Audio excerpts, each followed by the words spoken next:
Elhamdülillahi Rabbil alemin ve salatu ve selamu ala Resulina Muhammedin ve ala alihi ve sahbihi ecma'in.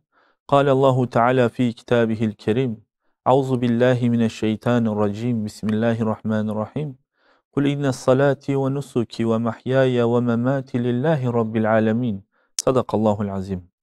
Evet kıymetli izleyiciler, Hayata Yön Veren Hadisler programıyla tekrar beraberiz. Allah nasip ederse inşallah bugün de Allah Resulü Aleyhisselatü Vesselam'ın hayatımıza yön verecek hadislerinden bir tanesini beraber dinleyeceğiz, beraber müşahede edeceğiz. Allah Resulü Aleyhisselatü Vesselam'ın diğer programlarda da hafıza tazelemek amacıyla belki bir girizgah yaparsak, biz bu programda Allah Resulü Aleyhisselatü Vesselam'ın geçmiş ümmetlerden, yani zamanın geçmiş dilimlerinden yaşanmış gerçek hikayelerden örnekler vererek sahabe toplumunu, o asr-ı saadette yaşayan insanları nasıl irşat ve yol göstermişse, yine Allah Resulü Aleyhisselatü Vesselam'ın kendi zamanından ve gelecekten gaybi haberlerden sahabe-i kiram efendilerimizi irşad etmişse, inşallah biz de o hadislerden bazılarını bu programda işliyoruz ve böylelikle nasıl ki sahabe toplumu o şirkin bataklığından kurtulup hidayetin hayatıyla, hidayetle hayatlarını devam ettirmişlerse, yönlerini bu hadis-i şeriflerle bulmuşlarsa, biz de inşallah bu programda Allah Resulü Aleyhisselatü Vesselam'ın sahabeyi irşad ettiği o hadisleri işleyeceğiz. Ancak biraz daha belki günümüz lisanına çevirmek için, belki günümüz Türkçesine döndürürken bu noktada biraz daha iyi anlatabilmek için farklı metotlar da kullanacağız inşallah. Evet kıymetli izleyiciler, Allah Resulü Aleyhisselatü Vesselam bazen sahabelere özel bilgiler vermiştir. Bazen bazı sahabelerin meziyetlerine göre farklı hadisler onlara tevdi etmiş, emanet etmiştir. Bu hadisler Allah Resulü Aleyhisselatü Vesselam'ın onlardan sonraki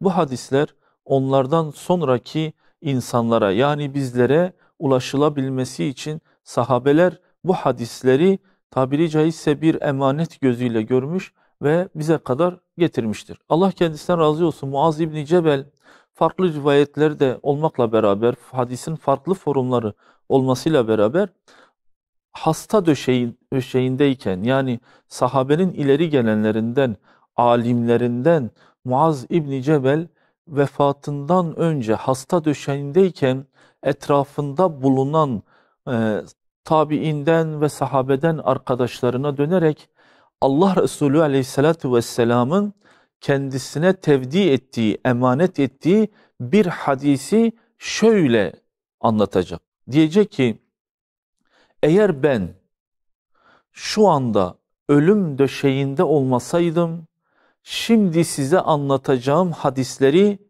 anlatmayacaktım. Çünkü Resulullah Aleyhisselatü Vesselam bana dedi ki, bu hadisi sakla.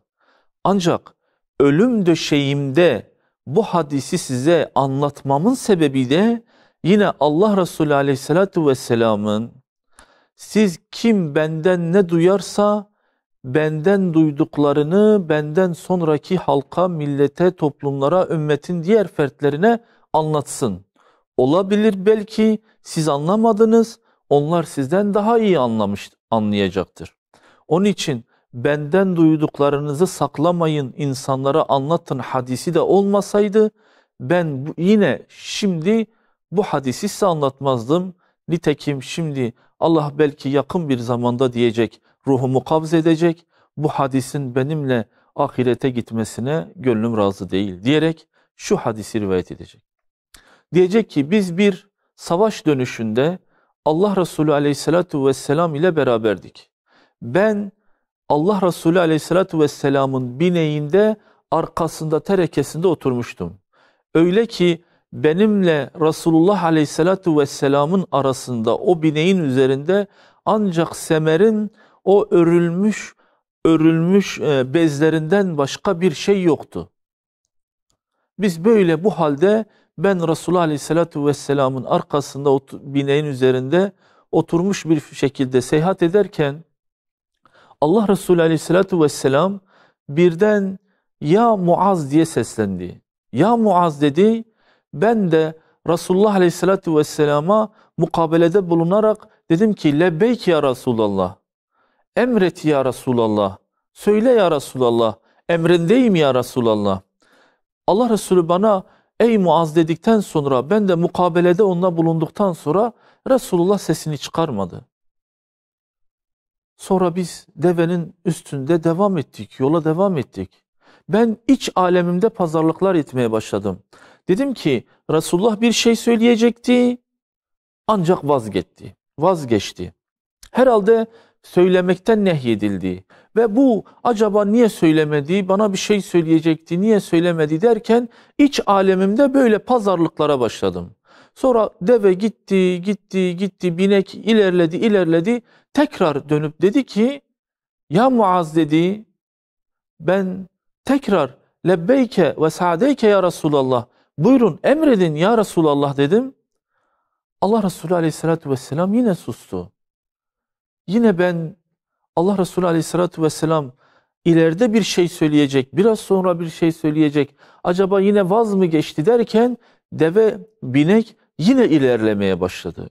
Üçüncüde Allah Resulü Aleyhisselatü Vesselam tekrar dedi ki, ya Muaz, ben dedim ki lebbeyk ya Resulallah.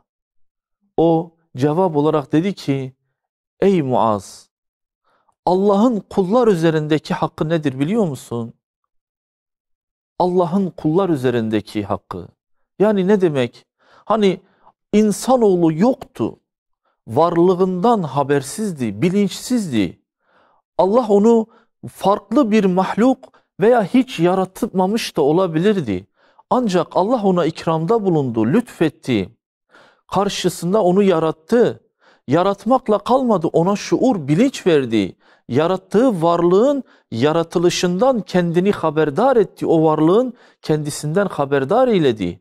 O da yetmedi. Allah öyle nimetlerini sıraladı ki ona bir de varlığını sadece bir saniye, bir anlığa hasreylemedi. Hayatın tüm evrelerinde ona varlığını gösterdi. Öyle ki bir de ona irade verdi. Seçtirme iradesini verdi. Ve onu muhatap olarak karşısına aldı. Ve ona kendi varlığını devam ederken sosyal ilişki kurabileceği insanlar, cinsinden insanlar verdi. Dünyadayken yarattığı dünyayı ona hasreyledi. Güneşinden dünyasına, otundan nebatatına ve diğer mahlukatı, yarattığı bütün mahlukatı o kulunun emrine verdi. Ve onları da idare etme, yani diğer mahlukatı da idare etme yeteneğini ona bahşetti. Allah kulları yarattı ve bu yaratmasından ötürü Allah'ın bu yaratılmasından ötürü kullar üzerindeki bir hakkı vardır. Onun için Allah Resulü döndü dedi ki, Allah'ın kullar üzerindeki hakkı nedir biliyor musun? Muaz döndü dedi ki, ya Resulallah, Allah ve Resulü daha iyi bilir. Bu cümle sahabenin bize emanet ettiği bir cümledir.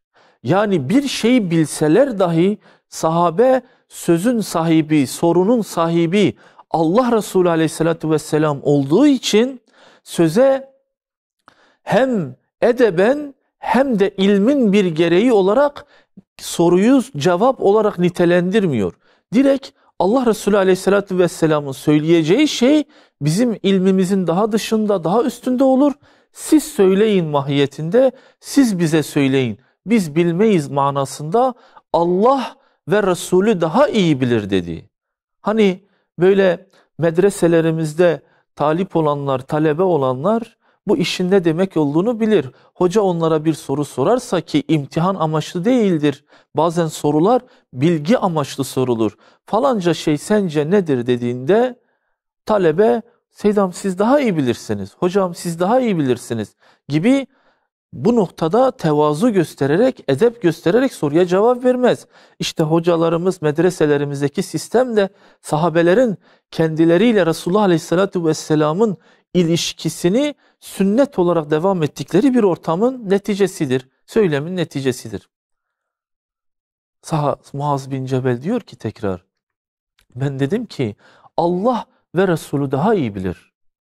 Resulullah Aleyhisselatü Vesselam bu cevabımı duyduktan sonra tekrar sustu. Devam etti. Döndü dedi ki bir süre sonra, ey Muaz, Allah'ın kullar üzerindeki hakkı, kulların hiçbir şekilde Allah'a ortak koşmamalarıdır. Allahu Ekber. Allah'ın bir hakkı vardır. Yahu bizi yarattı. Bizi en güzel tecihizatla donattı. Bize en güzel surette yarattı. Yahut bir düşünmek lazımdır. Yani Allah şu elleri, şu ayakları tam da yerli yerinde yarattı. Şu başı vücudun tam da olması gereken yerde yarattı. Burnu, kulağı, gözleri tam da insana güzel gelecek şeyde yarattı. Adaletle yarattı Allah kulları. Ve Allah yeryüzünü tam da sistemini, insanın kendini, hayatını idare edebilecek bir seviyede yarattı. Allah insanı en acizken anne ve anne sütüyle destekledi. Allah insanı en yaşlı yine aciz olacağı sırada yine insanlar evlatlarıyla destekledi. Allah insanı yeryüzünde yarattıktan sonra başıboş, kimsesiz, çaresiz bırakmadı. Yine insanın hayat üzerinde kendini idare edebilecek bir akıl yarattı. Yetmedi, peygamberler gönderdi. Yetmedi, sistem gönderdi. Yeryüzüne insanların sosyal ilişkilerini, birbiriyle yapacağı ilişkileri idare edeceği bir sistem yarattı. Allah yeryüzünde insanları başıboş bırakmadı. Nimetini an ve an, saniye saniye göndermektedir. Şu anda milyarlarca işlem yapan bir beynimiz bizden habersiz işlemektedir. Şu anda dakikada kaç defa atan kalbimiz bizden habersiz işlemektedir. Şu anda nefes alan bronşlarımız bizden habersiz, sahibi olduğumuz bu beden bizden habersiz bir şekilde bizim irademizin dışında bir irade tarafından idare edilmektedir. Allah'ın kullar üzerinde hakkı vardır. Ve bu hak da kulun hiçbir şekilde Allah'a ortak koşmamasıdır. Bu bir haktır. Bu Allah'a iade edilmesidir. Bakın ibadet gibi ve diğer şeyler gibi, diğer nimetler gibi farklı sayacağımız birçok hak vardır. Ama Allah Resulü Aleyhisselatü Vesselam eğer Allah'ın kullar üzerinde bir hakkı varsa işte en üste yazacağı kelimeyi söylüyor. Hiçbir şekilde ortak koşmamalıdır. Uluhiyette ve rububiyette, yani yücelikte hiçbir şey Allah'a denk tutmamamız gereklidir. Ne ki o Allah emretmişse onu en güzel şekilde onu almalı, en güzel şekilde onu iade etmeliyiz. Muaz İbni Cebel diyor ki, sonra yolculuğa devam ettik. Ben iyi düşündüm onu. Allah'ın kullar üzerindeki en büyük hakkı, kulların hiçbir şekilde Allah'a ortak koşmamalarıdır. Sonra yine devam ettik. Yine Allah Resulü Aleyhisselatü Vesselam döndü dedi ki yolun bir bölümünde, ya Muaz dedi, ben lebbeyk ya Resulallah dedim. Yine sustu. Yine ilerledik. Yine dedi, ya Muaz dedi, ben lebbeyk ya Resulallah dedim. Söyleyip söylememe arasında bir ikilem gibi anlıyordum ben. Üçüncüde yine ya Muaz dedi, ben lebbeyk ya Resulallah dedim. Peki kulların Allah üzerindeki hakkı nedir biliyor musun? Kulak yakıyor bu cümle. Vallahi kulak yakıyor. Kulların Allah üzerindeki hakkı. Yahu ne olabilir ki? Ne olabilir ki? Kulların ne hakkı olabilir ki? Allah'tır bu. İnsanı yoktan yaratmıştır. Nimetlerle kulları donatmıştır. İdamesini ve ikamesini devam etmesi için her an ve her saniye olaya müdahil olmuştur. Meleklerle desteklemiştir. Hayvanatlarla desteklemiştir. Akılla desteklemiştir. Yahu ne olabilir ki? Muaz İbni Cebel diyor ben de bu sefer ilk söylediğim gibi Allah ve Resulü daha iyi bilir diye söylemedim. Şaşırıyor o da bizim gibi. Diyor ki soruyla mukabelede bulunuyor soruya. Ya Resulallah, kulların Allah üzerinde hakkı var mıdır? Kulların Allah üzerinde herhangi bir hakkı olabilir mi ki? Döndü dedi ki, ya Muaz, kulların Allah üzerindeki hakkı şudur. Kullar Allah'a hiçbir şekilde ortak koşmadıkları takdirde Allah kulları cennete koymayı kendi üzerine bir hak olarak, kulların bir hakkı olarak almıştır. Allahu Ekber. Sistem basit. Netice hasıl olmuş. Nettir ortada. Fazla sağa sola götürmeye gerek yok. Allah diyor ki, benim otoritemi kabul eden bir kul ve benim otoriteme, benim hükümdarlığıma ortak kılmayan bir kul, bir hak olarak ben onu cennete koyacağım diyor. Muaz İbni Cebel diyor ki, ya Resulallah, bu müjdeyi bir an önce arkadakilere, geride gelen ashaba, sahabelere anlatayım mı? Gideyim, koşayım, anlatayım. Bu büyük bir müjdedir. Bu büyük bir olaydır. Hemen son dakika haberi olarak, olmazsa olmaz diye olarak hemen bir şekilde ben bunu sahabeye anlatayım. Diyor Allah Resulü Aleyhisselatü Vesselam bana dedi ki, söyleme ey Muaz, söyleme. Onlar acizlik gösterir. Allah'ın onlara verdiği bu hakkı, Allah'ın onlara gösterdiği bu rahmeti, acziyet ve belki de suistimal ederek Allah'a ibadet etmek için, yani Allah'a teşekkür etmek için ibadeti bırakırlar. Doğrudur ya.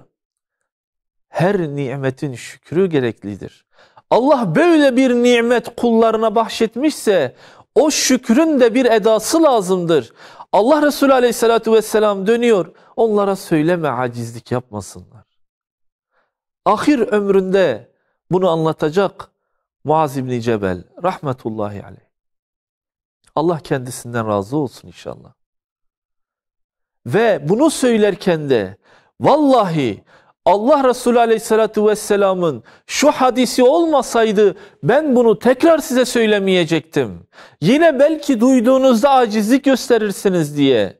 Çünkü Allah Resulü bize dedi ki benden duyduğunuz cümleleri benden sonraki insanlara, sizi gören insanlara anlatın. Belki onlar sizden olayı daha iyi idrak edecek, daha iyi anlayacak ve belleyecek. Bu noktada Allah Resulü Aleyhisselatü Vesselam bize böyle bir müjdeyle Muaz İbni Cebel'e emanet ederek bize vermiştir. Evet, işte bu kadar. Sistem bu kadardır. Sistem bu kadar basittir. Ancak Allah'ın emir ve nehilerine uyarak, Allah'ın bizden istediği kulluk vazifesini yerine getirerek, bunları tamamını bir şükür olarak görerek ve asıl hak olan Allah'a ortak koşmama, Allah'a şirk koşmama, Allah'ın rububiyetini ve uluhiyetini yalnız ve yalnız ona hasrederek hayatını devam eden kullara müjdeler olsun. Allah bizi o kullardan eylesin. Allah bu müjdeyi bize şu mübarek günlerde mübarek eylesin inşallah. Böylelikle size Allah'a emanet ediyoruz. Ve ahiru da'vana enilhamdülillahi rabbil alemin. Esselamu aleyküm ve rahmetullahi ve berekatuhu.